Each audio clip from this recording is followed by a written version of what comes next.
Bem-vindos e bem-vindas ao Mind Asset, o podcast da Itaú Asset. Eu sou a Clara, da equipe de comunicação, e hoje a gente está aqui em mais um episódio especial em vídeo, e o tema de hoje é Rura 11, o Fiagro da Itaú Asset. Para contar mais sobre o que é um Fiagro, as vantagens, a carteira do Rura e as perspectivas da gestão, hoje eu conto com a presença do Gabriel Pegorer e do Tadeu Barreto, que são gestores de crédito estruturado aqui na Itaú Asset, e vão contar mais para vocês sobre a gestão do Rura 11. Então, Tadeu, Gabriel, sejam muito bem-vindos ao Mind Asset. Obrigado, Clara. Boa tarde. Obrigado pelo convite. Obrigado, Clara. É um prazer estar aqui com vocês. Maravilha, então vamos começar essa conversa. Gabriel, conta pra gente o que é um Fiagro, primeiro de tudo, né? E quais são as vantagens do investidor ao optar por esse tipo de investimento. Legal, vamos lá. Fiagro ele é uma nova categoria de fundo, né, recente, né, no país. Surgiu através de uma medida provisória até. Ele ainda não tem uma legislação própria, a gente até está em vias, né, de sair uma legislação própria, a gente está participando junto das consultas formais que a CVM está fazendo. Mas ele nasceu de uma medida provisória em 2021.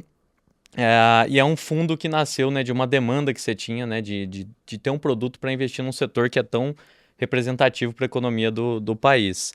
E aí nasceu os Fiagros que puxaram, né, ali 3 regras de fundos já existentes. Então, os gestores, administradores poderiam escolher entre Fiagro Imobiliário, Fiagro FIDIC e Fiagro FIP.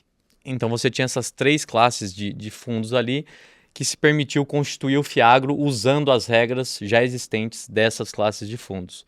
Fazendo um paralelo com a indústria de FII, né, de fundos imobiliários, a gente tem um mercado já de mais de 200 bi em 850 fundos. Então isso mostra o tamanho que a indústria de Fiagro ainda tem para ter um crescimento, né? E acho que com essa legislação própria, né, ser permitindo, né, os gestores adquirirem, né, novas classes de ativos, né, porque hoje você tem uma restrição de algumas classes de ativos ali, por exemplo, já fazendo um paralelo para o nosso fundo, né, para o Rura 11, a gente é um Fiagro imobiliário, então o nosso tipo de investimento hoje ele é basicamente voltado para CRAs, que acaba limitando um tipo de investimento, né? Mas o mercado agro ele é muito mais do que só CRAs, né? Você tem CPR, você tem duplicatas, então você tem diversos instrumentos que já existem no mercado e que hoje, por conta da legislação ser ainda um pouco mais restritiva, a gente não pode comprar. Então a gente acha que com a modernização, né? Você tendo a legislação própria, e o anexo 175 já veio com um espaço ali para o Fiagro, a gente acredita que tende a movimentar ainda mais a indústria, né, se atingir esse potencial de crescimento que tem. Isso, por um lado, é ótimo, né, porque você tem uma demanda por crédito muito grande, né, dos produtores rurais, de toda a cadeia, né, do agronegócio que o Fiagro permite investir. Mas a gente tem que tomar atenção também porque pode gerar uma seleção adversa, né? Você tem uma ampla oferta de crédito, tem muita gente captando dinheiro, tem que se pautar muito bem ali e se manter consistente, né, no nosso processo de investimento para que a gente não caia em armadilhas ali simplesmente porque está com dinheiro que é para alocar em qualquer coisa, né? Então a gente se preocupa muito com isso, né? Então sempre quando a gente faz uma captação, sempre muito pautado no nosso processo de investimento para escolher bem aonde a gente vai investir o dinheiro. Mas dando um overview da classe, é um pouco isso a história. Fiagro é o irmão mais novo ainda do fundo imobiliário e um bebezinho ainda, né? Você pegar a participação do mundo imobiliário no PIB do Brasil vis-à-vis a participação do agro, né? O agro tem uma participação mais de 3 vezes maior e ainda é muito pequeno perto do mundo dos fundos imobiliários. E não só da participação, né? A gente tem um número de que para se fazer uma safra no Brasil, né? Juntando todas as culturas aqui, você tem uma demanda só de capital de giro, fora investimento, entre 800 e 850 bi. Nós estamos falando de um mundo que tem 17 bi, né? Nós estamos falando que o governo, através das linhas subsidiadas, consegue 200, 250, 300 bi para financiar o agro. Então tem um mundo aqui que vem do capital privado, vem dos bancos, vem dos fornecedores, das indústrias, que o Fiagro vai, sem dúvida nenhuma, ganhar uma participação muito grande nisso, a partir do momento que tiver a regulação própria, a partir do momento que os investidores começarem a conhecer mais, né? De novo, é um produto que só tem 2 anos. E para fechar, né, fazendo agora o lado do investidor, ele é um produto super interessante porque ele traz o benefício fiscal, né? O investidor pessoa física tem isenção fiscal, né? Os rendimentos ali do Fiagro que são pagos mensalmente, na maioria dos fundos, eles são isentos de imposto de renda. Então, é uma atração maior que tem para o investidor colocar o dinheiro ali, né, nesse tipo de produto.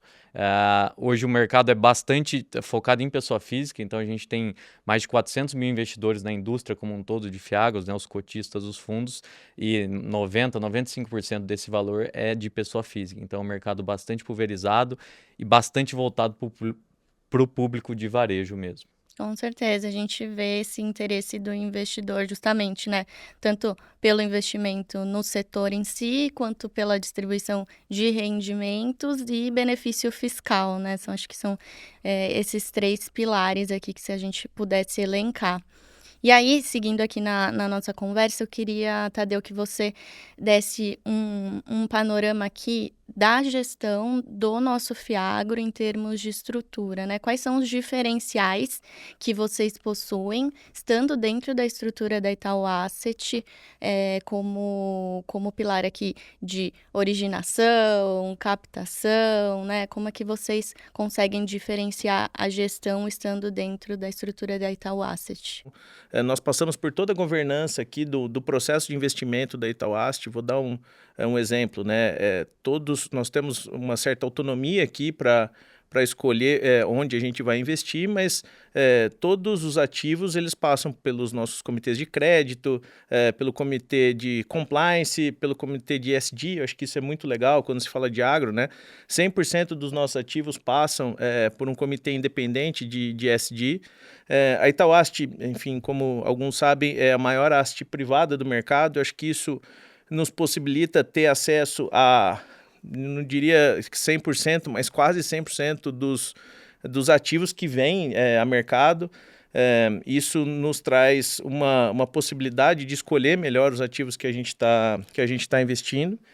Eu acho que tem também o diferencial de estar junto com o Itaú Trading aqui, né? Que é o consultor do fundo ligado ao Itaú BBA. Ele nos ajuda aqui, tanto no processo de investimento, trazendo as informações macro, setoriais aqui, como ele faz o elo de ligação com o Itaú, que hoje é o player que mais tem gente dedicada ao agro no Brasil. Então, todas as regiões produtoras do Brasil hoje tem alguém do Itaú BBA. Eu tenho pessoas em Sorriso, no Maranhão, em Passo Fundo, no Rio Grande do Sul. Isso nos ajuda muito na originação de ativos, mas também nos ajuda muito no qualitativo dos ativos que a gente está comprando. Da Crédito da Faria Lima é muito difícil quando se fala de agro, né? Acho que as informações do agro, muitas vezes, elas não estão nos demonstrativos financeiros, que muitas vezes nem existem, né? Alguns produtores rurais, eles não têm um balanço, alguma coisa que você consiga enxergar e tomar decisão daqui, né? É só conhecer na operação que você consegue dimensionar o risco daquele crédito que você está concedendo. E esse time nos ajuda também nisso. Pegando esse gancho também, acho que um grande diferencial nosso o nosso antigo consultor do fundo aqui, o Guilherme Belotti, que era da Itaú Trading, ele saiu agora, foi para uma outra área do banco, mas ele fala muito isso, né? É um fundo que anda muito mais de caminhonete do que de patinete, assim, não nós não somos gestores aqui tipicamente da Faria Lima, né? Acho que o nosso grande diferencial é conhecer 100% dos devedores e das operações que a gente está fazendo. Acho que isso a gente não abre mão de conhecer todo mundo, de conhecer a operação, conhecer as pessoas, para ter uma ligação muito direta. Eu acho que isso faz um baita diferencial, principalmente quando você tem algum problema. Acho que problemas acontecem ao longo da vida, quando você tem várias operações, algum problema você vai ter, e ter essa proximidade a gente acha muito importante, até para se antever em alguns eventos. Bom, eu não sei se eu falei de todos os pilares, mas eu acho que os principais e o que a gente faz diferença. E por fim, né, eu acho que aí é um pouco da nossa tese de investimento, né? A gente preza muito pela pulverização, né? Nós não temos nenhuma concentração no fundo. Fundo extremamente diversificado, em número de ativos, em elos da cadeia do agro e em regiões. Então, acho que isso traz uma segurança adicional. É tudo agro, mas são coisas descorrelacionadas mesmo estando dentro do agro, e com boas garantias. Então, a nossa ideia é o seguinte, eventualmente eu posso ter um problema, mas se eu tiver um problema, eu vou ter um problema pequeno dentro do fundo, e com uma boa garantia eu não vou perder 100% desse ativo. Então, isso vai ser irrelevante para o nosso cotista. Eu acho que isso nos diferencia, isso nos protege, e é o nosso grande mote, né? Não só do Rura, né? Mas da nossa mesa de crédito estruturado. Acho que nossa grande proteção é sempre a pulverização, né? Diversificação em vários ativos. Perfeito. Aí, emendando aqui, né, na sua resposta também, eu queria entender um pouco melhor o processo de investimento como um todo, né, as etapas aqui. A gente vê bastante nas nossas redes sociais, o pessoal tem bastante interesse pela parte das visitas que vocês fazem, que fazem sucesso aqui, mas ela é só uma parte de um todo, né? Então, Sim. queria que vocês estruturassem um pouco melhor quais são todas essas etapas aqui. Legal, bem pontuado. Acho que a visita é o que a gente mostra, né, no final, mas tem muita coisa por trás. É um passo super importante, né? Acho que a visita ela é o reflexo de um processo que já vem de antes, né? Para a gente chegar naquele ponto ali de ter aprofundado, no caso, para fazer a visita, que eu acho que é o que corrobora a nossa tese, né? No final a gente vai lá no cara para de fato conhecer, para de fato ver se tudo aqueles números que a gente recebeu de fato são verdades, né? Enfim, tem muita coisa assim que a gente lida no mundo que não tem números auditados, né? Você tem a dificuldade de obter informação. Então, você ter esse contato próximo, ter esses pontos que o Tadeu comentou, de ter pessoas lá na região, ajuda muito em a gente conseguir bater as informações, bater os números. Então, a gente lida muito com esse mundo, assim, que é diferente do usual de um balanço auditado trimestralmente, ali que você tem as informações batidas, muitas vezes não muito confiáveis, como a gente teve um exemplo recentemente, mas assim, é um passo adicional que a gente tem que ter também de bater todas as informações, de ter essa confiabilidade. Então a visita é um passo muito importante para isso também, mas também para conhecer o produtor, para ver aquele C, os 5 Cs do crédito, né? O C do caráter é só na visita, só na região. A gente que é do interior sabe como é que é as coisas, que tem muita coisa que você só consegue saber estando na cidade, pegando as conversas ali, que a gente fala, as conversas de boteco ali, que você consegue descobrir também quem que é bom pagador, quem que não é, né? Então é um passo muito importante. Mas voltando um pouco, né? Tudo começa quando surgem as oportunidades, né? E aqui pode ser tanto uma originação interna nossa, de algum caso que a gente já conhece ou que já teve alguma relação com a gente no passado, ou que vem de alguns parceiros, né? E o Itaú BBA, como o Tadeu comentou, é um parceiro importante para a gente na originação, né? É um banco que tem muita atuação no agro, então traz muitos clientes querendo fazer ofertas de mercado de capitais, então a gente usa muito desse braço de originação do banco, mas também de parceiros externos, né? A gente tem um relacionamento muito bom também com outros bancos, outras casas que trazem operações para a gente olhar. E aí a gente faz um filtro inicial com as informações que vêm de institucional, etc., os grandes números. De lá a gente já faz um filtro se, não, esse cara aqui não dá para a gente ir, ou já sei de um histórico desabonador desse cara, então a gente já consegue fazer um filtro inicial. Mas se passar desse filtro inicial, a gente vai aprofundar no caso. E aí a gente usa também da estrutura do nosso parceiro aqui que o Tadeu mencionou, da consultoria agro que a gente tem da Itaú BBA Trading, para nos ajudar nessa munição de informações de como que está a safra naquela região, o histórico, né, e a projeção de custos, de preço das commodities. Então a gente usa muito essa base também para aprofundar nas informações e fazer uma projeção de uma ou duas safras. A gente sabe que é muito difícil, no agro ainda mais, você projetar alguma coisa que tem muitos riscos que não estão no controle de um produtor rural, de uma agroindústria, né, enfim.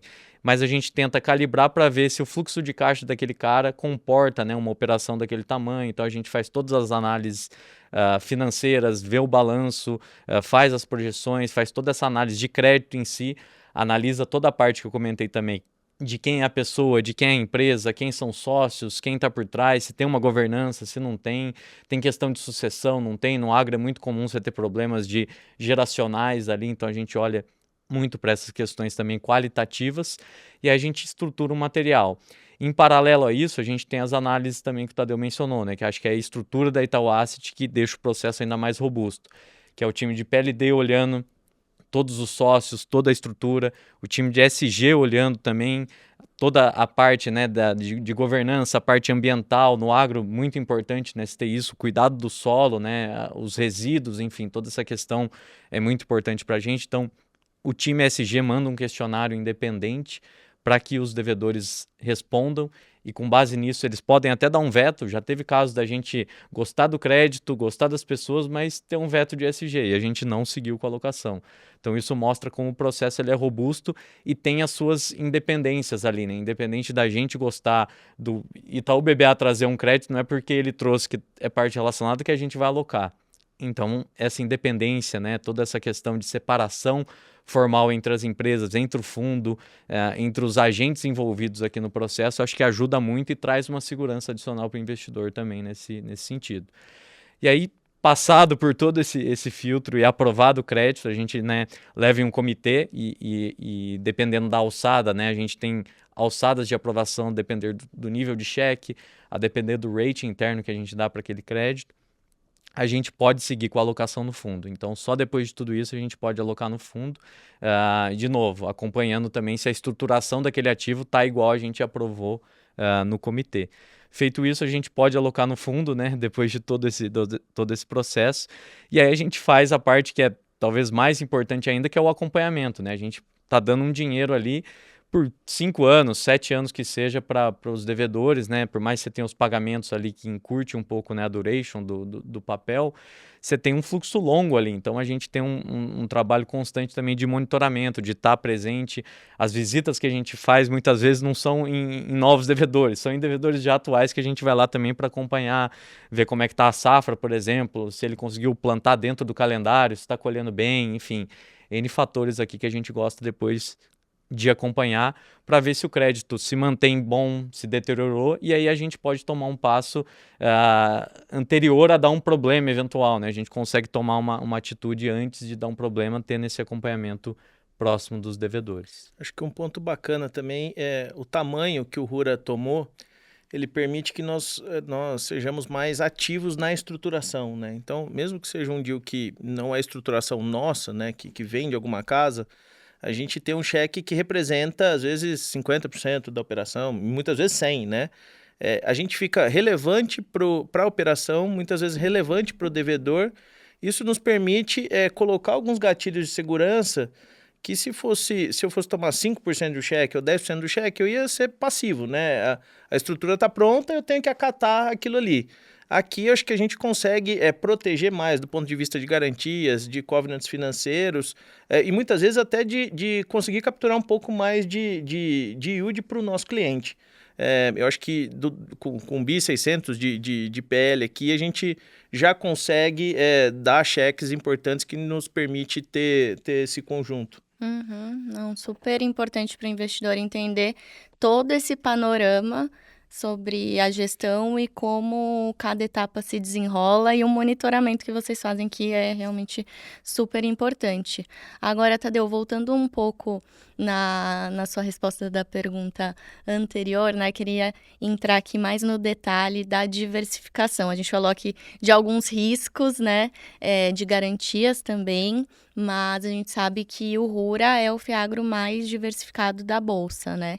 Então, queria que vocês comentassem um pouco mais sobre a importância da diversificação para o investidor e quando a gente olha para os riscos da produção em si, né? A gente fala muito de risco de sazonal, assim, né? De quebra de safra, enfim. Todos esses que são incontroláveis também, de certo modo, e que fazem parte do business, né? De cada produtor. Acho que é isso, né? O Rura, sem dúvida, é o mais diversificado. Em número de ativos, em setores, em regiões, né? E eu acho que essa é a importância, né? Recentemente, sei lá, uns 6 meses atrás, a gente fez um estudo que via a correlação que o Rura tinha com os demais, né? Quais ativos que tinha no Rura que tinha nos outros fundos, né? Acho que o fundo que mais tinha ativo junto com o Rura tinha 10%. Então, assim, isso mostra que a gente, primeiro, faz deals que não tem nos demais. Que eu quero dizer com isso? Então, se você tiver o RURA, você está correndo um risco completamente diferente dos demais fundos.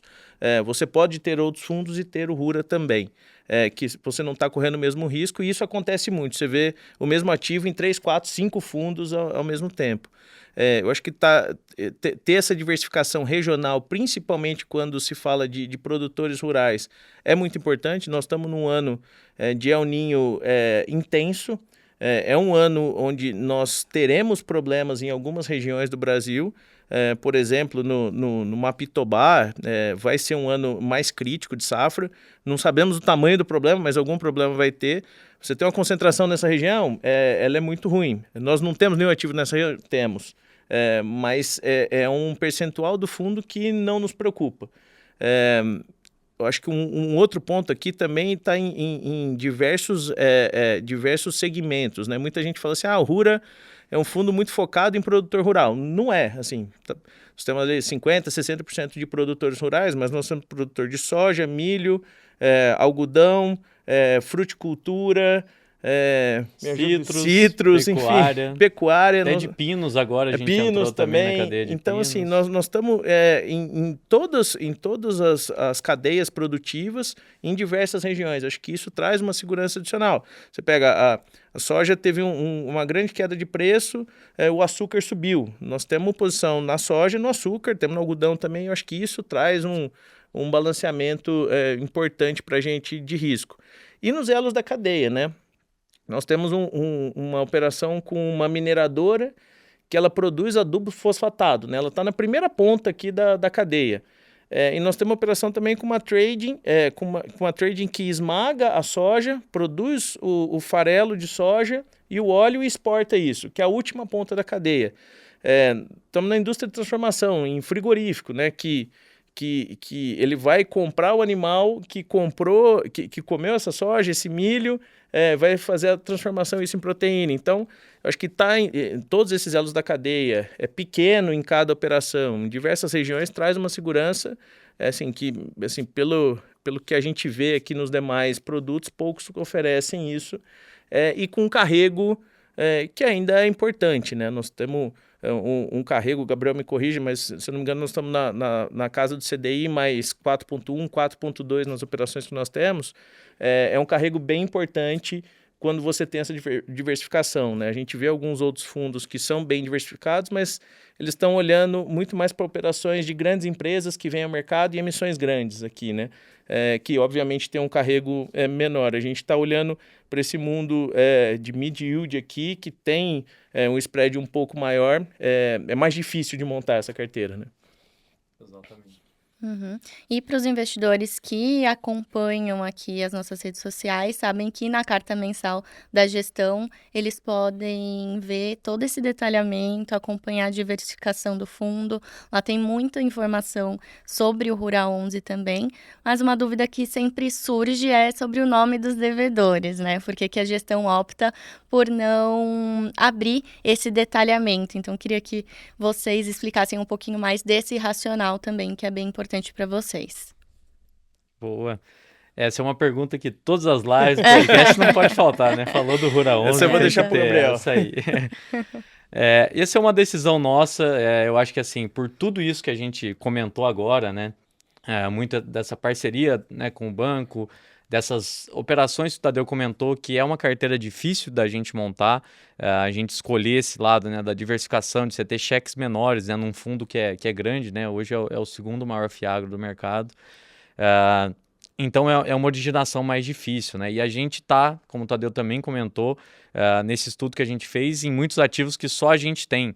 É uma originação exclusiva, que a gente faz a operação toda e toma ela no RURA ou no RURA em outros fundos aqui que a gente tem na nossa mesa de crédito estruturado. Então, são ativos que a gente tem todo um trabalho ali de encontrar aquele devedor, aquele produtor ou aquela indústria que ela nunca foi ao mercado de capitais, ela ainda não fez nenhuma emissão, ela não é conhecida no mercado igual outras, que são objeto de outros fiagros, por exemplo, que não tem toda essa capilaridade que a gente tem de acesso aos devedores por conta de ter a estrutura do banco por trás, por conta de todo esse relacionamento que a gente tem, e até de outras casas que trazem, né? As boutiques, assim, às vezes trazem também operações novas e a gente tem uma parceria muito grande com algumas que elas mostram primeiro para a gente. Então, aqui é um pouco da nossa visão, pode até parecer um pouco egoísmo e tal, mas é assim, é muito também para a gente proteger o investidor, no sentido de que a gente tem uma operação muito boa, de um risco de crédito que a gente acha bom, numa taxa muito atrativa. Então, eventualmente, se a gente divulgar aquilo lá, pode ser que outro Fiagro ou outro fundo, outra operação chegue lá simplesmente porque a gente tem, porque conhece o nome e tem o selo de aprovação do Itaú naquele nome, com um cheque numa taxa que seja um pouquinho menor, nem que ele nem tenha olhado o crédito, mas simplesmente porque Itaú Asset tem, vai lá e faz uma operação para pré-pagar a nossa. Isso gera um problema para a gente e para o nosso cotista, que aí a gente vai ficar com mais caixa e ter que originar uma nova operação. Então, a gente pensa muito nesse sentido. E também tem um outro lado de que, assim, hoje o Rura está com 47 mil cotistas, mais até do que 47 mil. São muitos clientes que às vezes nem conhecem de fato quem é o produtor, o Seu João lá do oeste da Bahia.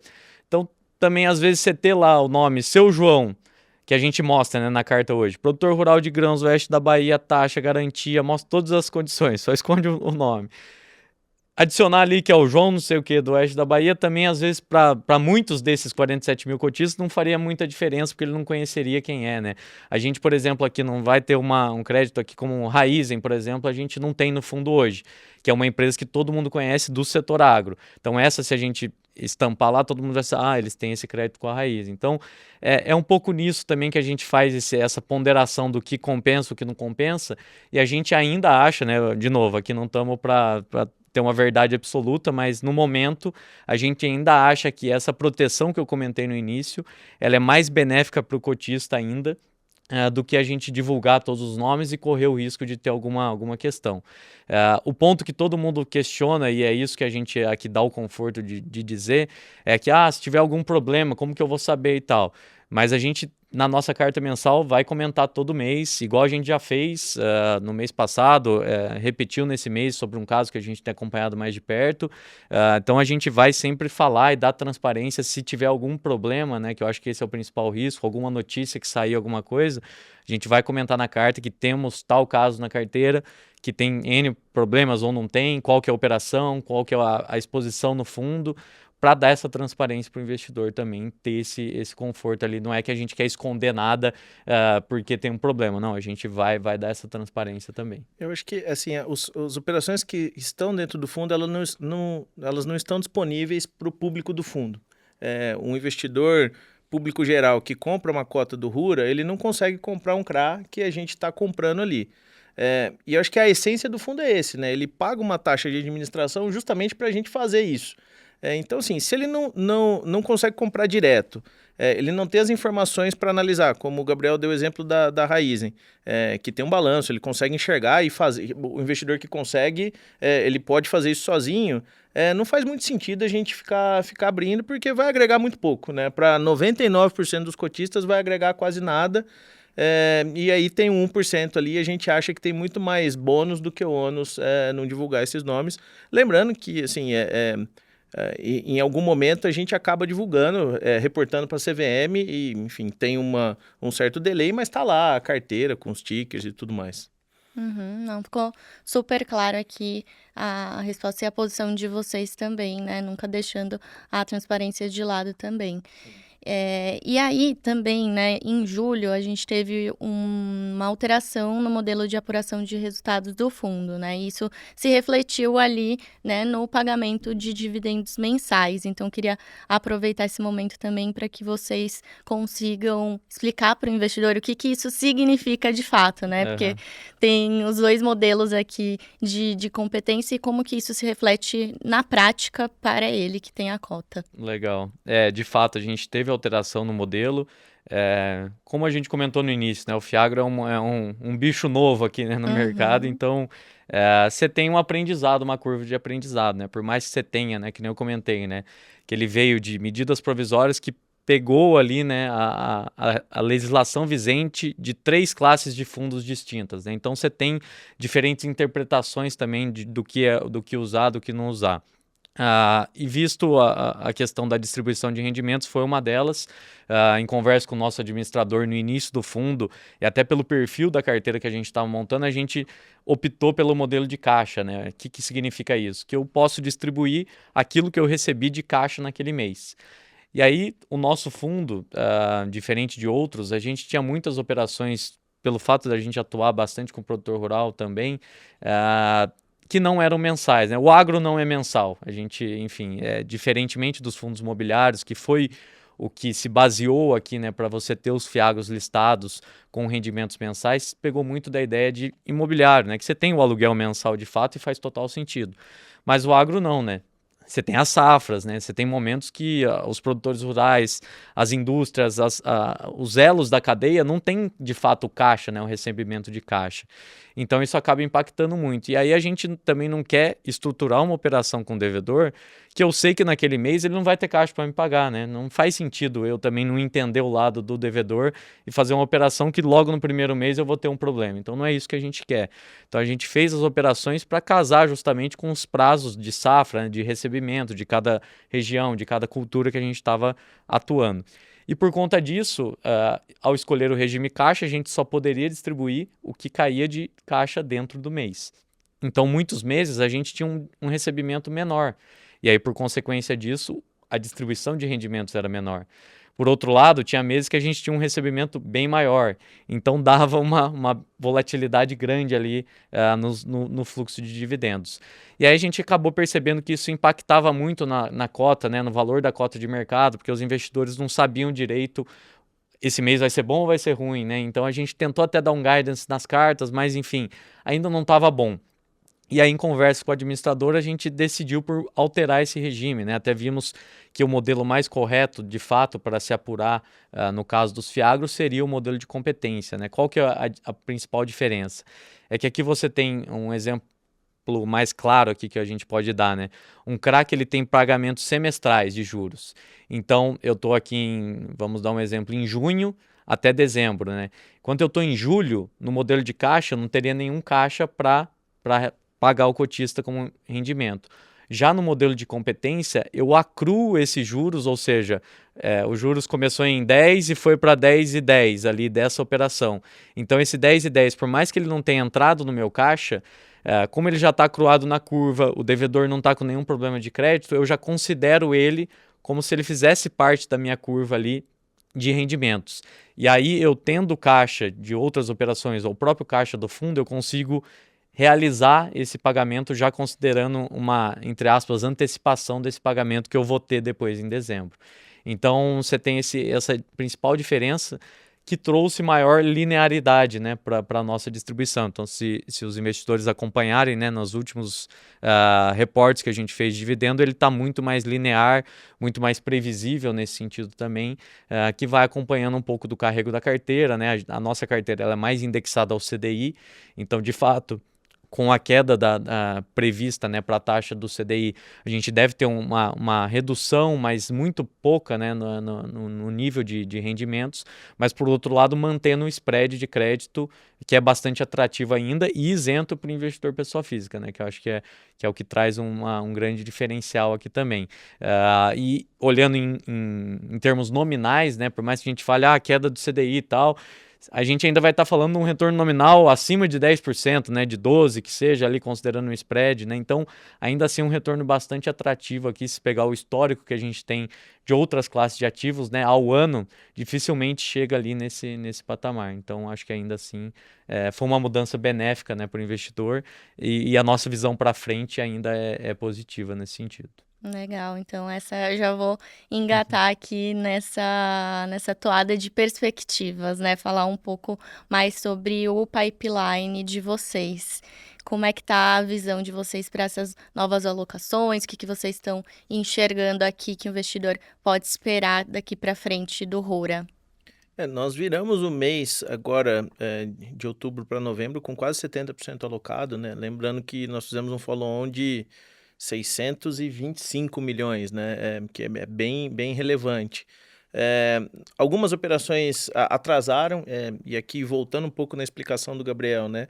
É tudo muito estruturado e com uma estruturação muito específica e a gente não abre mão dos pontos que nós aprovamos no comitê.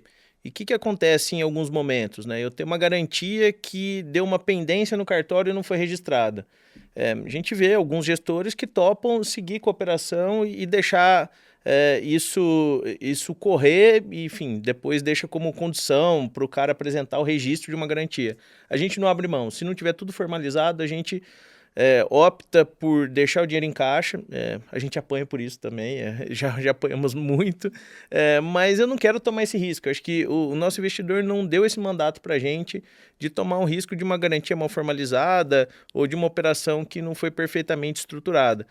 Isso aconteceu esse mês, esses últimos 2 meses, algumas operações atrasaram, mas hoje, dos 30% que nós temos em caixa, nós já temos, sei lá, quase 35%, né? Temos mais operações aprovadas do que o que nós temos em caixa para fazer as locações. Obviamente, no meio do caminho, alguma outra coisa acaba se perdendo e outras entram, mas a nossa expectativa é chegar no mês de dezembro já full alocado, acima de 95% alocado.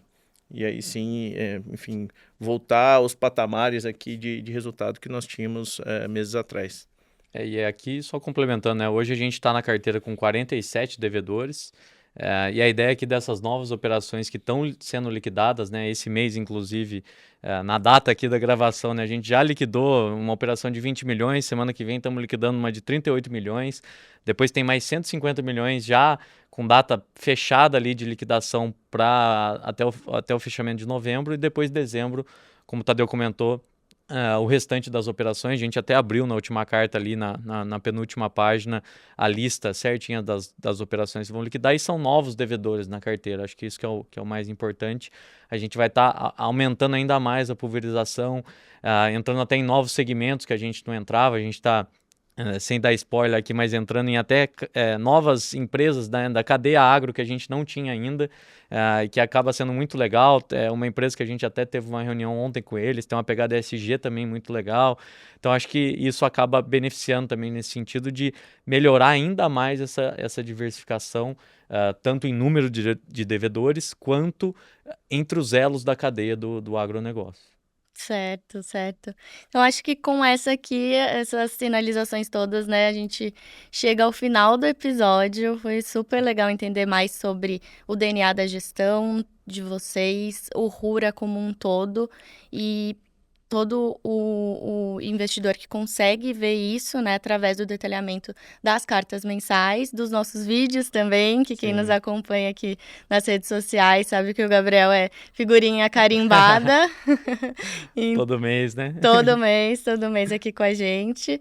Então, quero agradecer a participação de vocês, Tadeu, muito obrigada por dividir sua experiência aqui e todo esse detalhamento da gestão que você conseguiu dar aqui, essa visão aqui pra gente. E Gabriel também, por tudo que você trouxe aqui para esse episódio. Obrigada. Nós que agradecemos. Obrigado. Estamos sempre à disposição. A gente gosta muito de falar do que a gente faz, e eu brinco que nós não temos um chefe, nós temos hoje 48 mil chefes, né? Que para quem a gente trabalha, que são os cotistas. Então, toda a transparência, a gente gosta muito dessa comunicação.